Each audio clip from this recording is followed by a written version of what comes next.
Hey everybody, this is Perch, and the unthinkable has happened. Actually, this is if you live long enough, you see yourself become the villain, or you find yourself agreeing with people that you almost never agree with. But I have pointed out repeatedly and often my distaste for comic book news sites, and in particular Bleeding Cool, although CBR is arguably worse in a lot of ways of just being junk journalism.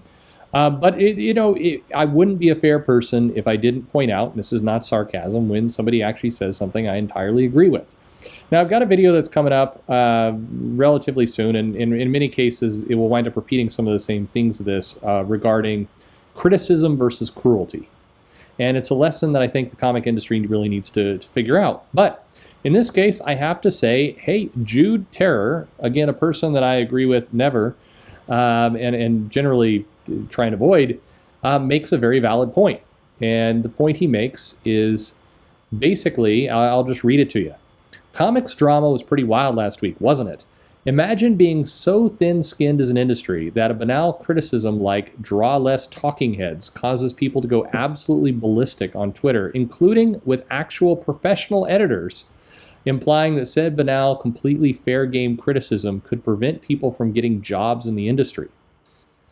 I'm not going to get deep into it because attempting to provide feedback to the comics industry is like shouting at a brick wall, except the brick wall may vanity search itself on Twitter and try and get its fans to yell at you or worse. But I do want to address one thing. The discourse on what constitutes valid criticism, which many industry professionals, that's in quotes, seem to believe requires that the criticism be either fawningly positivity or quote-unquote constructive.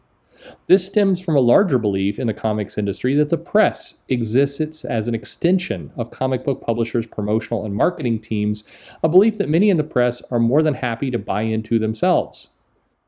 And it's bullshit. Look elsewhere for the hero worship you crave, and everyone will be a lot happier for it. Yeah, he's not wrong. I mean, bluntly, he's not wrong. Now, it goes without saying that the very site he's writing to often buys into that, and the very site he's writing to often engages in that kind of what feels like an extension of marketing teams. And although I would say that the idea of a publisher marketing team is almost an oxymoron, but regardless, I think that, like I said, a broken clock is right twice a day, and here's a case where I agree with those comments.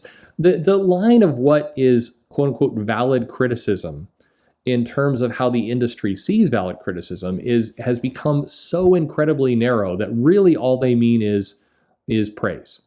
And in fact, there's been many in the industry who will say, and even outside the industry, this is going to absolutely get me into trouble, but bear with me here. Whether you're the old comics news industry, the old comics publishing industry, the Marvel, the DCs, a lot of the indies, or you're quote unquote new comics, which is a lot of the crowdfunding campaigns, a lot of other things. And no, this is not me throwing shade at whatever person you think I'm throwing shade at.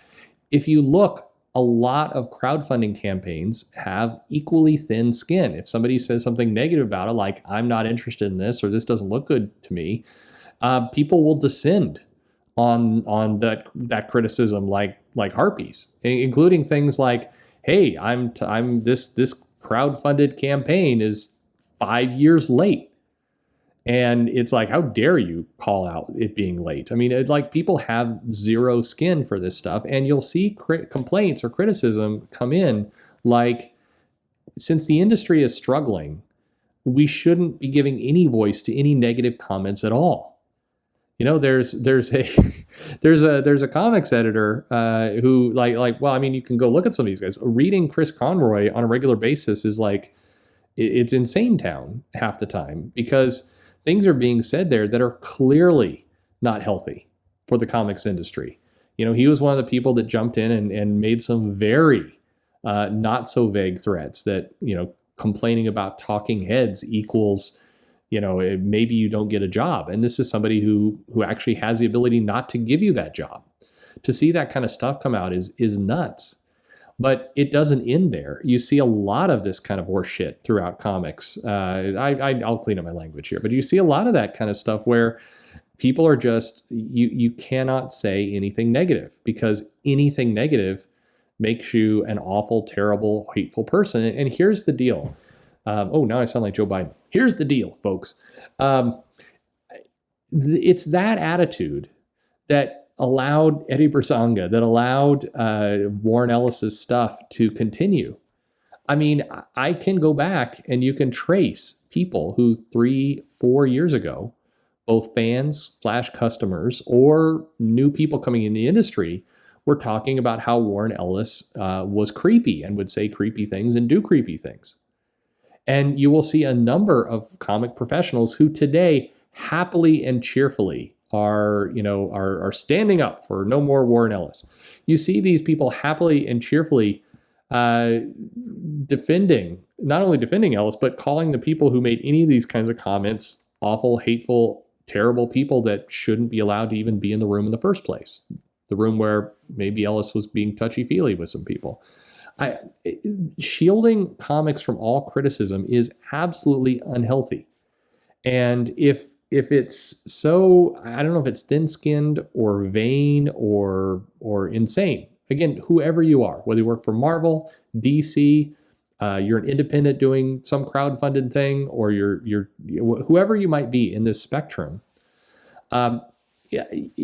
having this level of ego, having this level of angry backlash whenever anyone says anything bad about you or the industry, and especially if that, the definition of bad is like mild complaints, like, hey, I mean, the crazy part about the talking heads, the draw less talking heads comment, was the amount of backpedaling and the backseat quarterbacking people were giving, backseat driving, armchair quarterbacking. There we go. Those are the phrases I'm looking for. The amount of people who are wanting to dissect his words, like, hey, you should have said it this other way. Hey, you should have been more nice in how you say, hey, like, God, it's like a bunch of grammar experts descend on Twitter to want to coach this guy on how to make his criticism more tepid. That's ludicrous. And I have to believe, and granted, I may be wrong about this, but I have to believe that the majority of people online, on social media, doing their thing, the majority of them, they know the difference between saying something like draw less talking heads and, hey, let's run all the black people out of comics. They don't deserve to be in comics. You know there's a difference between those two statements, right? I mean, like, we can't act like those two things are the same. They're very different.